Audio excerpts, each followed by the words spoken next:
What's up, guys? My name is Fari, and I build systems that remove bottlenecks within businesses. And I've been documenting my builds for 125 days now, going all the way up to 365. And in today's video, we're going to be going through why I architect systems like products and not projects.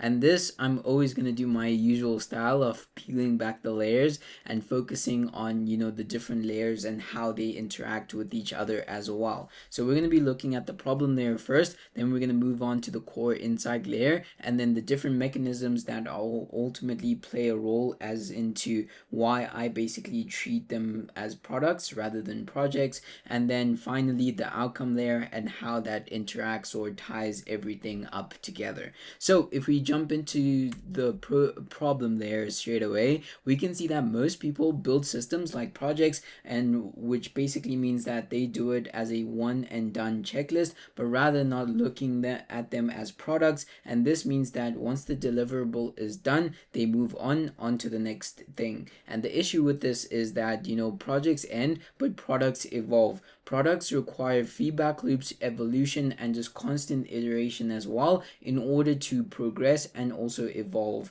And that approach, in my opinion, is one of the reasons why I focus more on looking at different systems and projects at different systems, sorry, as products. Because looking at them as products, you then understand that since these are products, they ultimately require feedback loops, and through these feedback loops we can then ultimately iterate on them and also build it into the future, understanding that we're not just focusing on just doing it as a one and done checklist, but rather treating it as if that's what as if something that evolves. And that's why their backend systems break after 6 months, simply because they don't run feedback loops, no versioning, and no ownership mindset.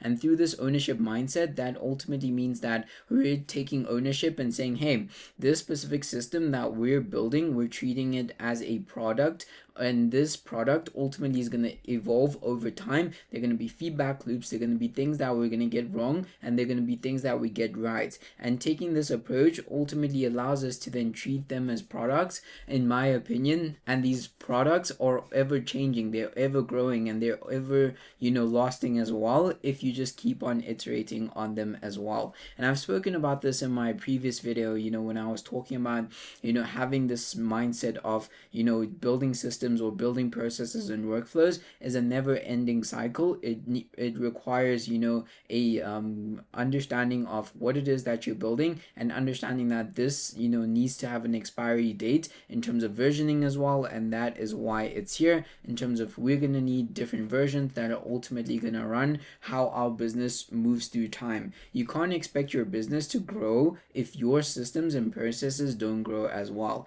And this is why my process, or my way of thinking, is ultimately identifying that since we're building systems and we're building processes, we need to treat them as products, because products are ever changing. Products may mutate as well. It may be the same product that it was 2 months ago, and it may be enhanced on into today. And through that is where we ultimately understand we can create leverage and also scale our value output as well. But that also means that we also need to gain some insights through this, and through this core insight layer, we're then able to see that systems should be treated as living products, where we can apply first principles thinking to this, where we say products equals continuous iteration, where we're continuously iterating and running those feedback loops as well in order to build a better system, or best to say product, that is constantly ever changing and also evolving as well. And projects are linear execution, thinking of projects as a one and done, because projects, you complete a project and then what's the next step? Projects, you can just get a project today, complete it in a couple months, and that is it. But if you have systems or you have products that you're ultimately building, then you understand that not you're building not just for today but into the future as well. And that is why Also treating your internal systems as products is the key, in my opinion, because you build with user experience in mind, your team, your clients. You don't take an approach of, hey, I'm just gonna build this thing and it's gonna magically work and everyone's gonna understand it and have a high degree of clarity while using it. You ultimately understand that I'm gonna build this and I'm gonna make sure that we have the user experience in mind, how the team interacts with it, how the external members that will be also using this or to also interact with it from first touch point to the last touch point. We're just making sure that we understand each and every experience that ultimately goes through the cycle, and we're making sure that we're tracking for adoption and retention as well. Because like I always say in my videos, it's one thing to build stuff, but it's another thing to also have those metrics down. And here you can track adoption. How are people adopting to this, and how are people staying on this? Are they staying longer, or are they churning higher using the product or the system that you're using? And for me, I'm just going to tell you a little hack that I like to do.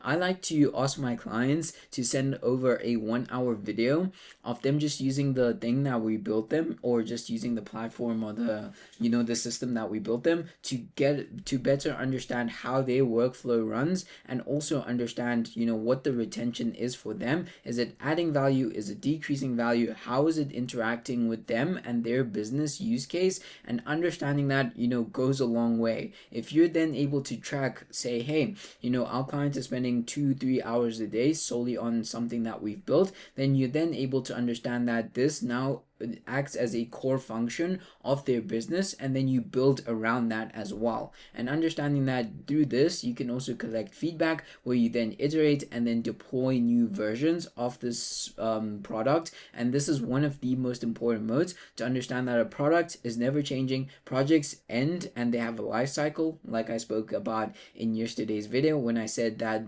systems should have an expiry date, and so should understanding that projects have an expiry date. But treating systems like products is the way that I personally think is the way that you treat it as a living, breathing system that ultimately scales through time. And through this, you're then able to understand what are the mechanisms that you can ultimately pull in order to create more leverage for yourself. And then you understand through this, I build product loops where I'm basically finding what the feedback cycle is, and the different loops that I have mentioned in some of my videos, and not just project sprints, to say, hey, I build an MVP, minimal viable system, and through this minimal viable system, I'm able to identify what works, what has the highest usage, and how can we also iterate on that. And whereas we also need to gather feedback from, and through this we can then move on to the next stage where we get internal usage, we log friction points, so we basically identify where the friction points are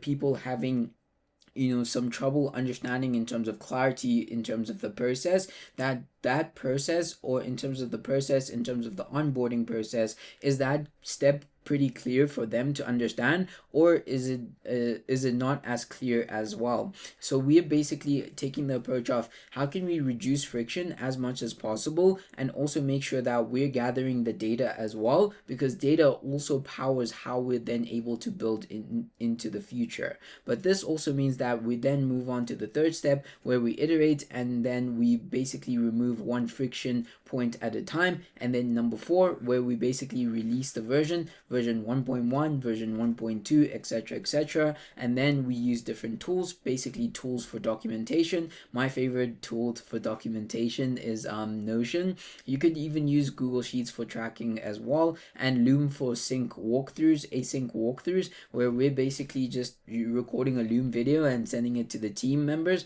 because that ultimately allows them to understand at a much deeper level. And also understanding that the result from this is ultimately your systems improve the more that they're getting used. And through use, you're then able to gather a wider scope in terms of understanding how it actively functions in terms of clarity. Are people fully understanding what it is that they're using on a day-to-day? And you can also track metrics like usage, adoption, and retention, like I mentioned, to see how the people that are using it, how they're interacting with it, and are they finding it useful in their everyday workflow, which acts as a core function of their day-to-day, usage as well? Does it actively function as that? Does it actively plug into their, their modes that they ultimately use on a day-to-day? Yes or no? Then you're then able to track that and also gather metrics from that. And then we can then focus on the outcome there, where we basically focus on the outcomes, where we understand that this builds compound leverage, where iteration gets you closer to perfection, so that you can ultimately just, rapidly iterate and make sure that each and every iteration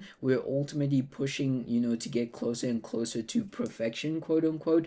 Although, perfection is never ending. It's always the pursuit of perfection, but perfection is a never ending road. So it's always just, pushing the boundaries in terms of what we need to build, and understanding that team efficiency also compounds through that. We understand that the team also understands, what are the things that, were friction points in the past, basically become, another, just checkpoint into the future, which basically means that they're able to then, see what was a friction in the past as nothing but a to-do list, if you will, as something that is, simply easily, to be checked and done. And also understand as well that ownership grows naturally. People take more ownership in terms of their work because it's on them. The responsibility is on them to succeed. And if you're able to then bring ownership in terms of running these systems, then you're able to then bring out the best in people, at least from my experience, that you can ultimately push people to ultimately take ownership, and through that ownership everyone just wants to succeed as well.